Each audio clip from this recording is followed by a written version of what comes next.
He recognized me about 4 minutes into the meeting. I watched it happen. Mid-sentence, a glance up from his notes, then a pause, brief enough that nobody else in the room caught it. But I caught it, and he knew I caught it. What crossed his face wasn't confusion. It was recognition, and then something slower behind it. Understanding of exactly who was sitting across that table from him, of what this meeting actually was. I held his gaze for just a moment, smiled politely, and asked him to continue. Dr. Henderson had failed my final project 3 years earlier to protect his star student. I had appealed. The department had dismissed it. I had graduated with less than I deserved and said nothing. Now I was sitting in his conference room, and he was asking me for money. But to understand why that moment landed the way it did, you need to know where it all began. I was not the most naturally gifted student in my year. I want to be honest about that. There were people in my cohort who processed things faster, who could walk into an exam having done half the preparation I had done and still perform at the same level. That wasn't me. What I had instead was something I had developed over years of not being the most naturally gifted person in the room. I worked consistently, methodically, with the kind of focus that doesn't look impressive from the outside, but compounds quietly over time into something real. By my final year, I had built an academic record I was genuinely proud of. Not perfect, but honest.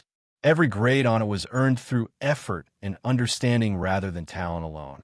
That distinction mattered to me then. It still does. The university was mid-sized. The kind of institution that isn't famous enough to trade on its name alone, but has specific departments with genuine reputations in their fields. The department I was in fell into that category. It had produced people who had gone on to do real things in the industry. It had faculty who were respected outside of academia, as well as within it. And at the center of that reputation, more than anyone else, was Dr. Henderson. He had been in the department for over 20 years.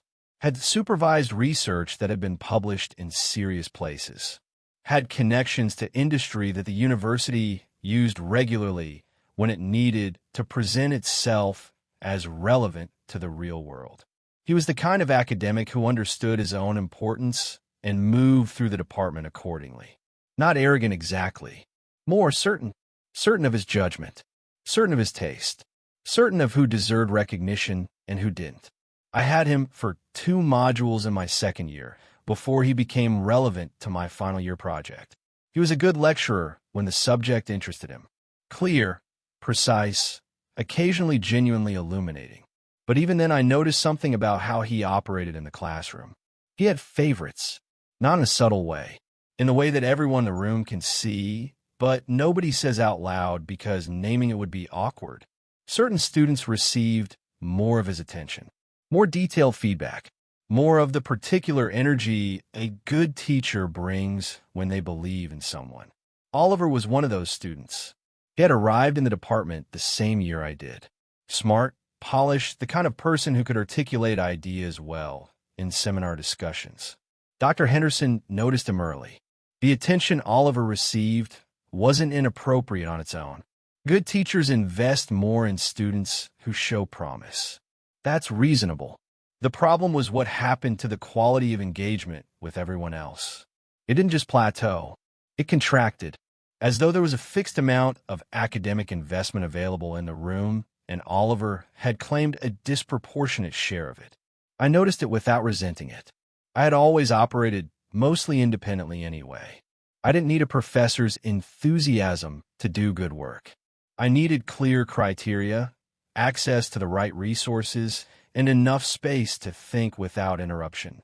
Those things were available regardless of Dr. Henderson's preferences. So I got on with it.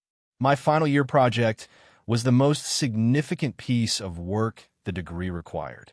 It carried substantial weight in the final grade calculation. It was the kind of project that rewarded genuine engagement with a real problem, not the performance of intelligence. Actual sustained thinking about something complex. I chose my topic carefully, something that sat at the intersection of theory and application in a way I found genuinely interesting. Not because I thought it would impress anyone, because I wanted to spend 6 months working on something I actually cared about. That turned out to be the right decision. When you work on something you care about, the work carries a quality that work done purely for grades rarely achieves. I spent those 6 months properly immersed, reading widely, testing ideas, throwing out entire sections when they weren't strong enough, and rebuilding them, asking hard questions of my own thinking before anyone else could ask them. The finished project was the best academic work I had produced. I knew it when I submitted it, not with arrogance, with the specific, quiet satisfaction of someone who has given something everything they had and produced something worth the effort. I submitted it on time, complete, properly referenced, every section doing what it was supposed to do, and then I waited for the result, confident not because I assumed I would be rewarded, but because I knew what I had built, and I believed that what I had built would speak clearly enough for itself. I was about to find out how wrong that assumption was. The results came back on a Thursday. I was sitting in my flat when the notification arrived. I opened it the way you open something you expect to confirm what you already know, calmly, without particular anxiety. I read the grade. Then I read it again. A fail, not a borderline result, not a mark that sat just below the threshold in a way that might reflect a genuine difference of academic opinion. A clear fail. I sat with it for a moment, trying to locate the logic of it, trying to find the version of events in which that grade and that project were connected by any reasonable standard of assessment. I couldn't find it. The feedback came separately. A document of several paragraphs that was supposed to explain the grade in enough detail for the student to understand what had gone wrong. I read it carefully. Then I read it again, more carefully. The feedback was vague in a way that felt deliberate. General observations about the project's direction, comments about theoretical framing that didn't reference anything specific in what I had actually written. One line about methodology that contradicted something Dr. Henderson himself had said approvingly in a supervision session 3 months earlier. It didn't read like a document written to help a student understand their shortcomings. It read like a document written to justify a conclusion that had already been reached before the marking began. I know that's a serious thing to say. I want to be clear that I didn't arrive at it quickly or emotionally. I sat with that feedback for 2 days, read it multiple times, compared it against the marking criteria, compared it against feedback I had received on earlier work in the same module, compared it against the notes from my supervision sessions with Dr. Henderson where the project's direction had been discussed. The inconsistencies were not subtle once you looked at them properly. They were structural. Around the same time, I found out that Oliver had won the department's prize for outstanding final year work.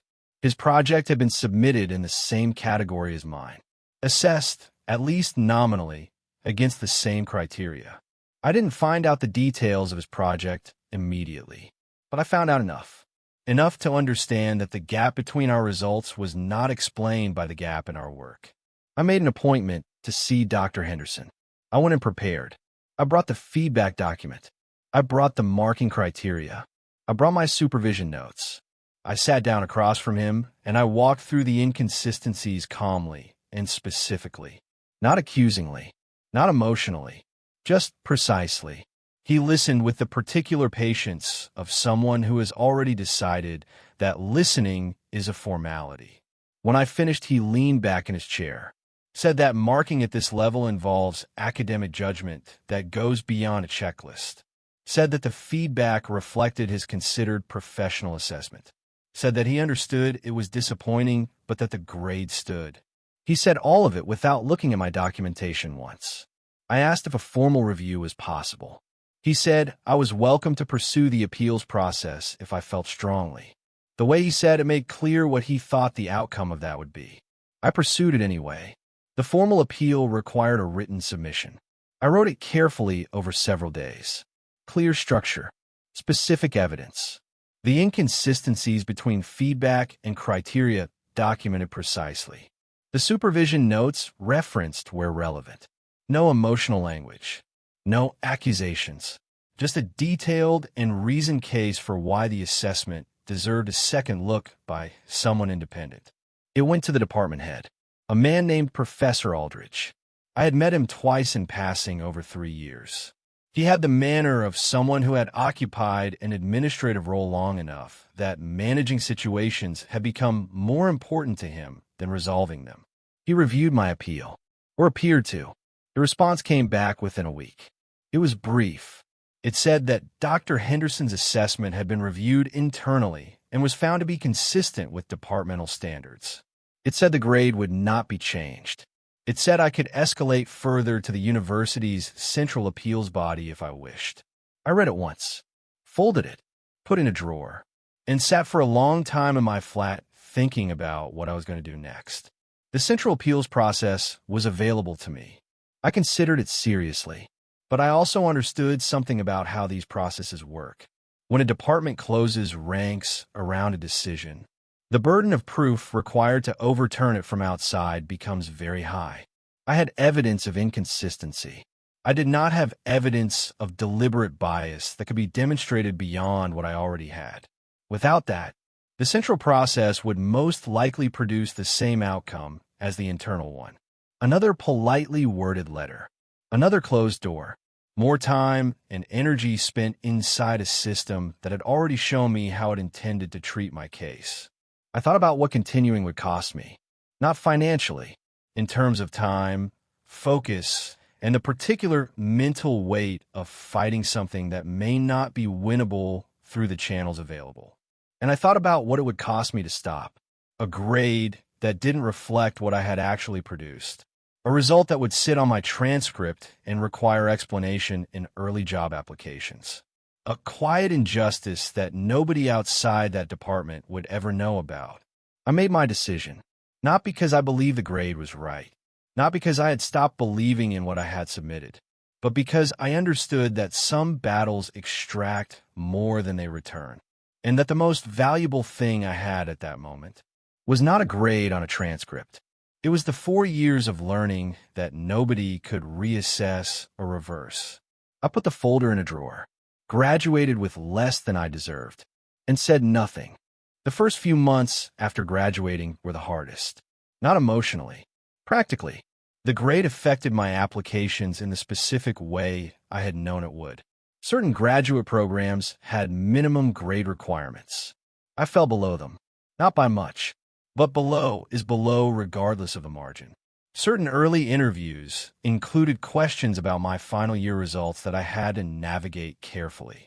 Not dishonestly, but carefully, finding the language that acknowledged the grade without making it the defining feature of my application, without sounding defensive, without inviting more scrutiny than necessary.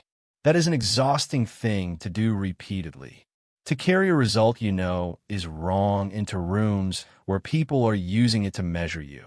To smile and answer questions about it with composure while knowing exactly how it came to exist. I got through those early applications on the strength of everything else. My work experience during the degree, the projects I had completed outside the formal curriculum, the references from people who had actually watched me work and could speak to what that looked like. I found a position eventually, not the one I had originally been aiming for. A step below it, but real, a place to start. And once I was inside the work itself, the transcript became less relevant. Because in most professional environments, what you produced last week matters more than what grade a professor assigned 3 years ago. That was the first thing I learned once I was out of academia and inside the real thing. Performance is visible in a way that grades never quite capture.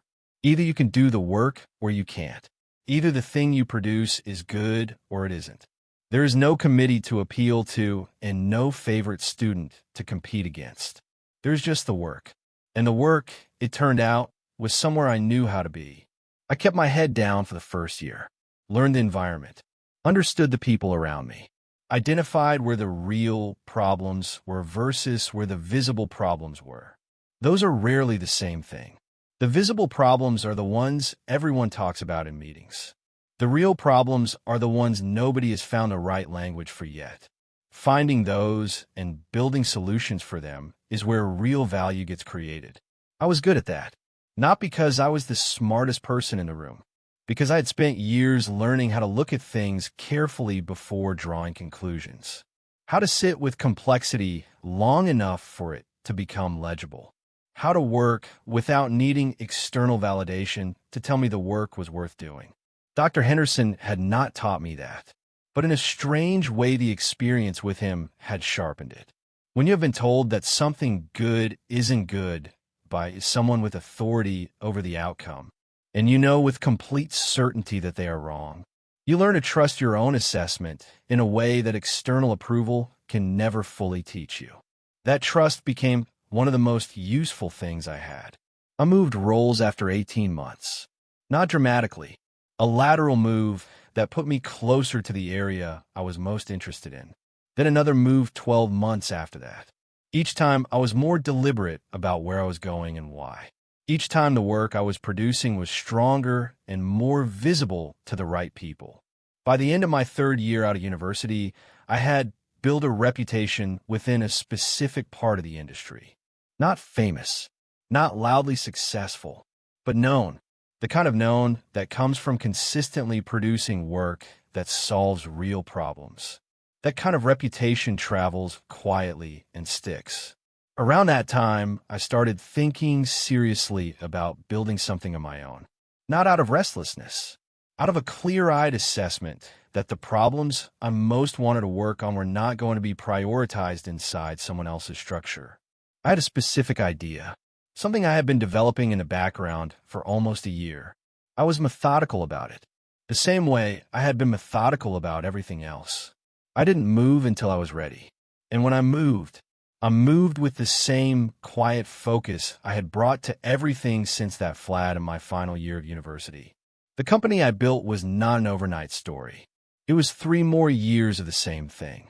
Consistent work, careful decisions, building the right relationships without performing the process of building them, staying close to the actual problems rather than the perception of solving them. But it grew, steadily, genuinely, into something that had real weight in the industry, something that people in the field knew about and respected, something that had required every skill I had developed across the years since graduating, including the ones sharpened by grade I hadn't deserved. By the time the university reached out, I was not the student who had sat in Dr. Henderson's office with a folder of supervision notes. I was not the person who had folded a dismissal letter and put in a drawer. I was someone else entirely, someone built carefully and honestly over years of work that nobody had given me, someone who had earned every room they walked into. And I was about to walk into a very particular one. The email came from the university's development office. Professional, well-written, the kind of correspondence that has been carefully drafted to feel personal while remaining formally appropriate. It explained that the university was running a new initiative, a program designed to connect industry figures with specific academic departments, funding research, supporting development, building bridges between what was being studied inside the institution and what was actually happening in the field. The woman who wrote it had done her research. She referenced my company specifically, named 2 projects we had worked on that were relevant to the department's current research priorities. She explained which department the initiative was focused on. I read that line twice. Dr. Henderson's department. I sat with that for a moment, not with immediate calculation, just noting it. The particular quality of a coincidence that doesn't quite feel like one. I put the email aside and went back to what I had been working on. Came back to it the following morning with fresh eyes. Read it again, and started thinking carefully about what I wanted to do. The straightforward response was simple. Decline politely. A brief reply thanking them for the outreach and explaining that the timing wasn't right. No explanation required. No drama. No engagement with the history at all. That option was available to me, and it would have been entirely reasonable. But I found myself sitting with another option. Attending the meeting, not to confront anyone, not to make a scene or deliver some prepared statement about what had happened 3 years ago, just to be in the room, to see what that felt like, to handle it exactly as I would handle any other professional meeting. and to make my funding decision from that position. Clearly, calmly, based entirely on my own assessment of where my investment would be best placed. I thought about it for 2 days. I want to be honest about what I was weighing. Part of what made the meeting worth attending was the knowledge of what it would mean. I'm not going to pretend otherwise. There was something in the prospect of sitting across from Dr. Henderson as someone he needed something from that carried a particular weight. Not vindictive, not triumphant, just clarifying. The kind of moment that completes a circle without requiring anyone to acknowledge that the circle existed. But I also examined that part of my thinking honestly. Because making a decision for emotional reasons disguised as professional ones is something I have always tried to avoid. So I asked myself a direct question. If Dr. Henderson had not been involved, if this had been any other department at any other institution, would I have considered this meeting worth taking? The answer was yes. The initiative was legitimate. The department's research was genuinely adjacent to what my company was working on. The woman who had written the email was professional and credible. There was a real conversation to be had about funding regardless of the personal history attached to it, which meant attending was defensible on its own terms. The history was additional context, not the reason. I replied and confirmed I was open to a meeting. In the weeks between confirming and attending, I said nothing to anyone about the personal dimension. Not to colleagues, not to friends who knew the university story. Nobody. Because the moment you tell people something like that, you import their emotional responses into a situation that needs to stay clean. People would have had opinions, strong ones, about what I should say, what I should do, whether I should attend at all. I didn't want any of that in the room with me. I wanted to walk in carrying only my own clarity. So I kept it to myself, prepared for the meeting the way I would prepare for any significant professional conversation. Understood their research priorities, understood the funding structure they were proposing, understood what a commitment would look like practically and what questions I would need answer before considering one. I also thought about the other departments, the ones not involved in Dr. Henderson's faculty. There was one in particular, a department I had no personal history with, whose work I had followed from a distance and found genuinely impressive, whose research was addressing problems I cared about from an angle I respected. I made a note of it, not as a plan yet, just as information. The morning of the meeting, I woke early, went to my notes once, not to rehearse anything, just to make sure I was walking in with the right information at the front of my mind. I dressed the way I dress for any important meeting, cleanly, without performance, drove to the university, parked in the visitors section, walked through a campus I hadn't set foot on since the day I graduated. It looked the same, smaller than I remembered somehow. The way places always look smaller once you have lived enough life outside them. I found the building, took the lift to the 3rd floor, walked into the conference room, and took a seat facing the door. Ready, completely ready, for whatever the next hour was going to bring. The woman from the development office arrived first. Sarah. She introduced herself warmly and with the kind of prepared ease that comes from doing this kind of meeting regularly. She set out some materials on the table, a brief document outlining the initiative, some research summaries from the department, a proposed framework for what industry partnership would look like practically. Professional, well organized. I thanked her and looked through the materials while we waited for the others. Professor Aldridge arrived next. The department head, the man who had written the brief dismissal of my appeal in 2 paragraphs and signed it without what felt like a moment of genuine consideration. He was older, heavier around the face. The manner was the same, though.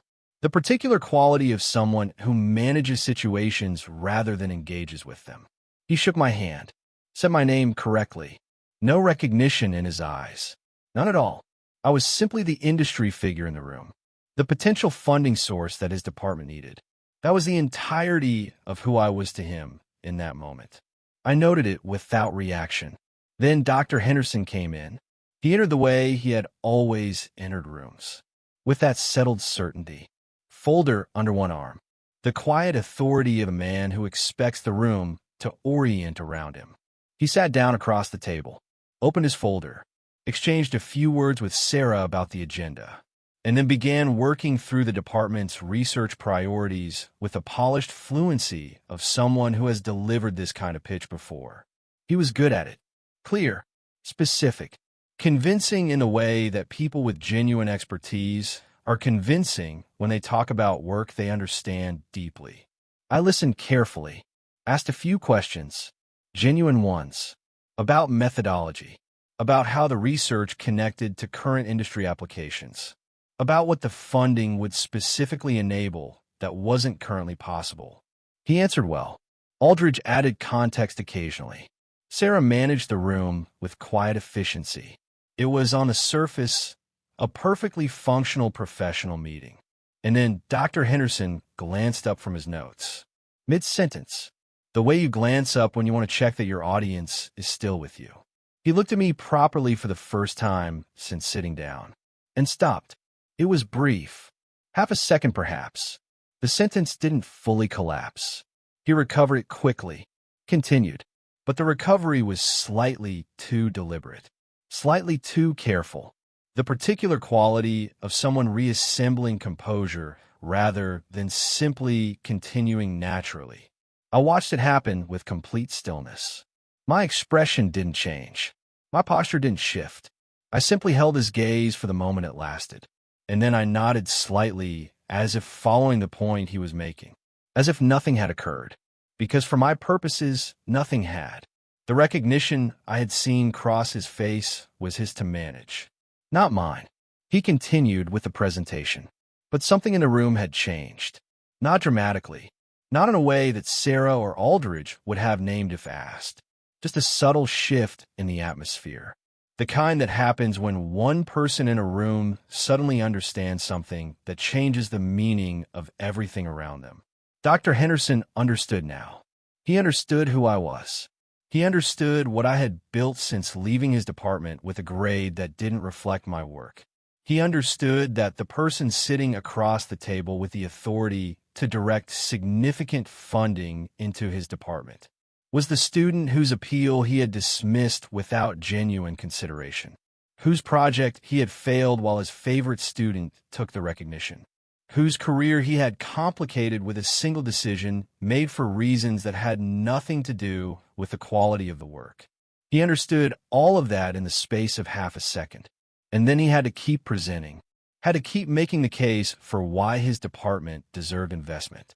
To me, I watched him do it, calmly, without visible satisfaction, without any expression that would have told him what I was thinking or what I intended to do. I just listened, asked the right questions, maintained the professional register the meeting required. When the presentation concluded, Sarah asked if I had any further questions before they outlined the specific funding structures available. I said I had one. I asked about the department I had been researching independently, the one with no connection to Dr. Henderson, the one whose work I had followed and respected. Sarah looked slightly surprised. That department wasn't part of the initiative as originally structured, but she said the program could potentially extend to other faculties depending on the conversation. I said I would like to hear more about that possibility. Aldridge shifted slightly in his chair. Dr. Henderson said nothing, but I saw it. The particular stillness of someone who has just understood what is happening and has no move available to them. We took a short break before the second part of the meeting. Sarah went to make calls about extending the initiative to the other department. Aldridge stepped out to take a message, which left me alone in the conference room with Dr. Henderson for approximately 4 minutes. I want to describe those 4 minutes carefully, because nothing dramatic happened in them. No confrontation, no speech, no moment of direct accusation or carefully prepared statement delivered across a polished table. Just two people in a room. Dr. Henderson closed his folder, looked at the table for a moment, then looked at me. He said my name, not as a question, as a confirmation, as though he was completing a process of verification that had been running since the moment he recognized me. I said yes. He nodded slowly, said he had followed the company's work, said it was impressive. I thanked him. There was a pause. The kind of pause that carries more weight than most sentences. He said he was glad things had worked out well. I looked at him for a moment. Then I said that they had. That was the entirety of our private exchange. No reference to the project. No reference to the appeal. No reference to the folder I had brought to his office years earlier with the supervision notes and the marking criteria and the carefully documented inconsistencies. None of it needed to be named. It was present in the room without being named. In the space between what he said and what he meant. In the particular careful quality of his words. In the fact that he had chosen to acknowledge me directly rather than pretend the recognition hadn't happened. Whether that acknowledgement contained any genuine regret, I couldn't tell you. I didn't need to know. Sarah came back. The meeting resumed.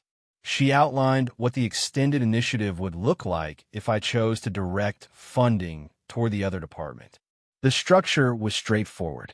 A multi-year commitment supporting specific research programs. Practical partnership rather than passive donation. Involvement in how the funding was applied rather than simply writing a check and stepping back. I asked the questions I needed to ask, got the answers I needed, and at the end of the meeting, I told them my decision clearly. I said I wanted to fund the other department, not Dr. Henderson's faculty, the one I had researched independently, the one whose work I had followed and found genuinely impressive on its own terms. Sarah looked pleased, slightly surprised, but pleased. Aldridge's expression was more difficult to read. The particular quality of a man recalibrating quietly. Dr. Henderson said nothing. I gave one brief explanation. Not a speech, not a prepared statement, just one sentence. I said that when I invest in something, I invest where I have confidence in the integrity of how work is assessed and recognized. I said it without looking specifically at Dr. Henderson. I didn't need to.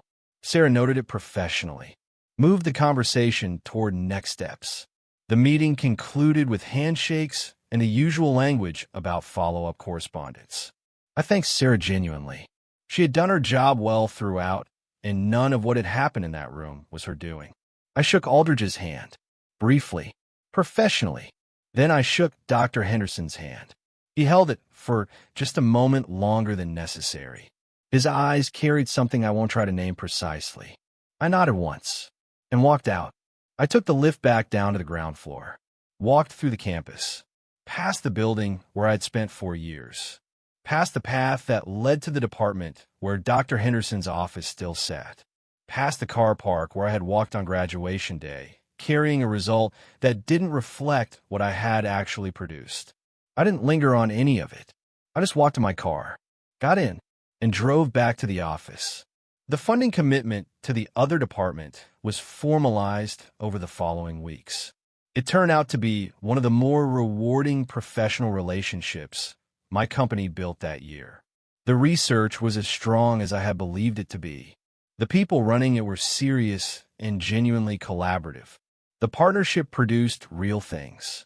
Work that mattered, developed with exactly the kind of integrity I had described in that one sentence at the end of the meeting. I heard through a professional connection some months later that Dr. Henderson's department had not secured significant external funding that cycle, that the initiative had not delivered what they had hoped. I didn't seek that information out. It arrived the way information sometimes does, through a conversation about something else entirely. I noted it and moved on. Oliver, the student who had won the prize that should have been contested more honestly, had never quite built the career that Dr. Henderson's investment in him had seemed to promise.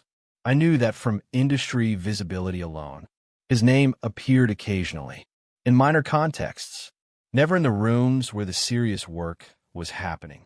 I never mentioned that publicly, not once. It wasn't relevant to anything I needed to say, and saying it would have reduced something that didn't need reducing. The truth of what happened in that university department 3 years earlier didn't require Oliver's subsequent trajectory to validate it. It was true regardless. The grade was wrong regardless. The appeal was dismissed without genuine consideration regardless. Those facts existed independently of what anyone did afterward, including me. My parents asked me once, not long after the funding meeting, whether I felt like things had been settled, whether the meeting had given me something I had been carrying for a long time. I thought about that question honestly before answering, and what I told them was this.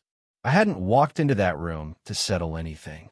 I had walked in to make a funding decision, and I had made it the same way I make every decision, based on where I had genuine confidence, based on integrity, based on the evidence in front of me.